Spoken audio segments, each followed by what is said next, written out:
Hi, I'm Bradley Tompkins, and I am so excited to be sharing with you from foldthisbox.com another single sheet design. And the one we're going to work with today is called Shropshire.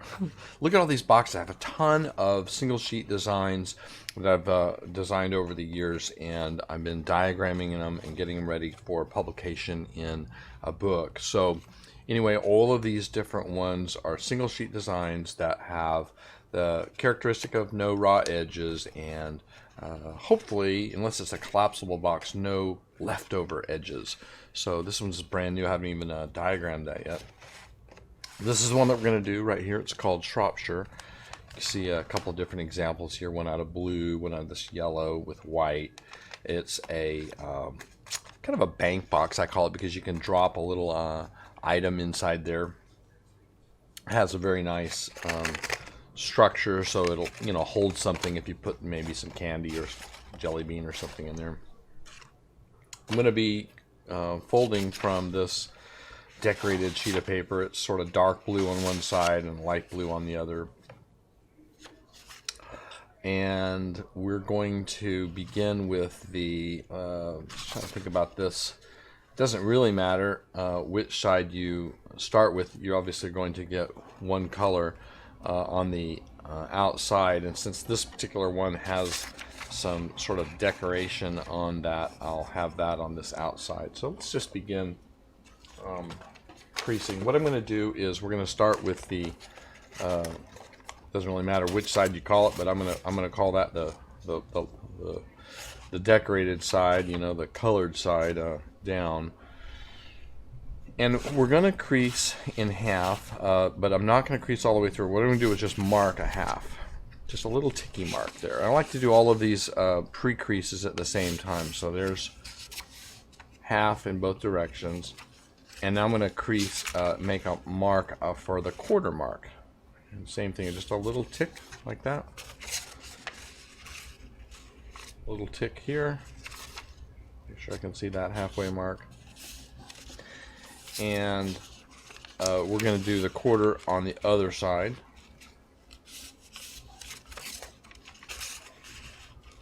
Like so.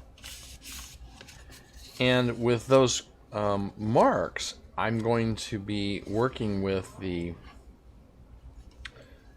intersection here. What we're going to do is going to take edge to the opposite 1/4 and go ahead and crease that all the way through. Do the same thing on the other direction, the other side.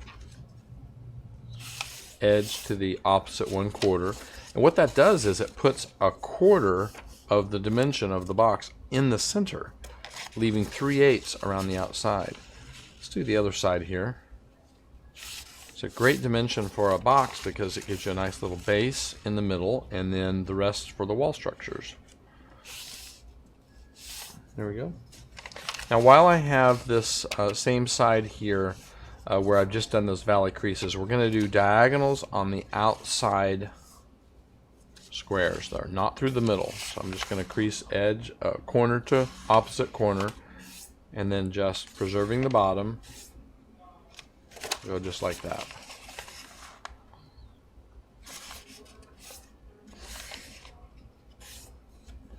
That leaves the middle not with any creases in it. Now I'm going to go to the back side, and what we've got is, you remember we did that quarter mark? It's right here and right here. We're going to go edge to the quarter. And I'm not going to crease all the way through. I'm just going to do through the middle section up to that diagonal. Now with this decorated paper and all that, it's maybe a little bit hard to see in the video, but you'll be able to see where your quarter mark is, and you're going to crease edge to that quarter mark and just preserve that outside section. There's no need to have a crease through that area.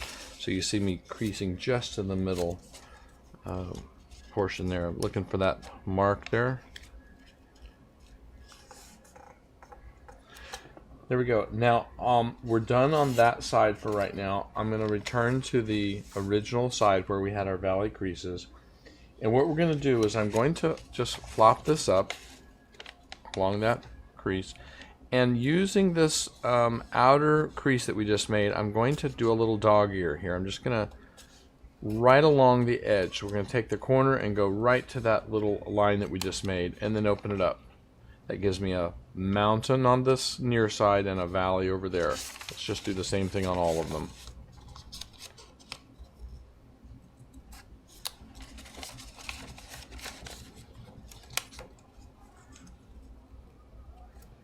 Just like that. And the last one. Flop it up. Do a little dog ear there. And we're done. The next thing we're going to do is in this upper right hand corner, we're going to do a little dog ear in. Just like that, right along the diagonal. You can see the intersections there, so that's where you want to work from. And also, I'm going to do a valley crease right here along this, in this little square right here. Don't need to go all the way across, so I'm just going to fold it down and crease. Do it again here on each of the corners. We're going to go little notch there and here. And that's it. Let's go to the next one. A little crease in the corner and another one right below it. Last one, corner in. And then this last one here. And that's it. The last thing I need to do is I want to have, you remember we did these valley creases here along the center on the putting the quarter in the middle. Well, I want to reverse one of these so that we have a mountain structure there. So what I'm going to do is turn it to the back, however you want to do this, and just flop this over, and we're just going to crease like so.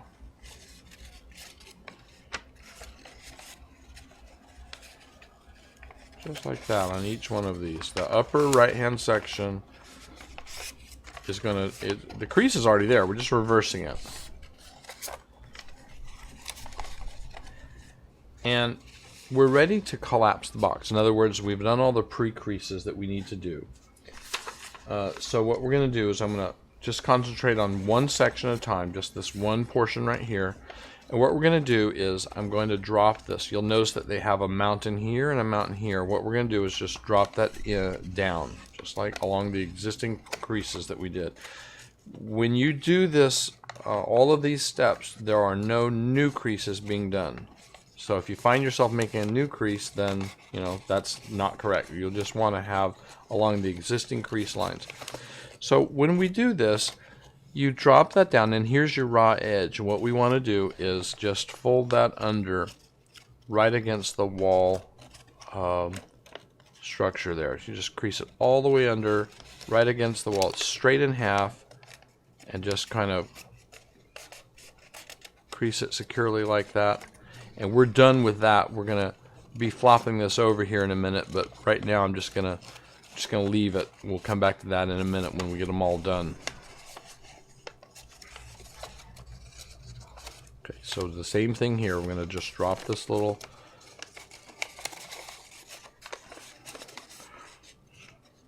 along the existing mountain crease there. And maybe you want to turn it around this way. It's kind of awkward. There's really not a good way to do this as a pre-crease. You kind of have to do it right now because there isn't any good way to get them in there ahead of time. So there's that. Sort of rolled it under, and I can feel it. It's jammed right up against that edge of the wall. And we'll deal with this again in just a minute. Just hang on, and we'll come around to this next one. I'm just going to drop it down like so. Kind of send this around if you want to make it a little bit easier to deal with. You're just working with one section at a time. I'll drop this little rim down along the existing crease that I did. And I'll just turn it around here so I can get my index finger on that and crease that in half. And that's the third one, and I think I have one left. Alright, and the last one here. It's gonna come over. This wall's gonna come over like that, but not until we finish this last one. crease it down. And now let's just roll this last one up against the wall. I think I'll set this one down on the folding surface there. And that's the last one. I've got all 4 of these little rims creased under here. And this is what the a finished side is going to look like. You'll see there that each time that you crease it, when you're done with one side, it'll have this look to it. It's going to have a diagonal coming up, and I mean, that's done. So we're just going to go to the next one. I'll just roll this over to the right. Just confirm all of my creases there. Make sure I don't make any new creases.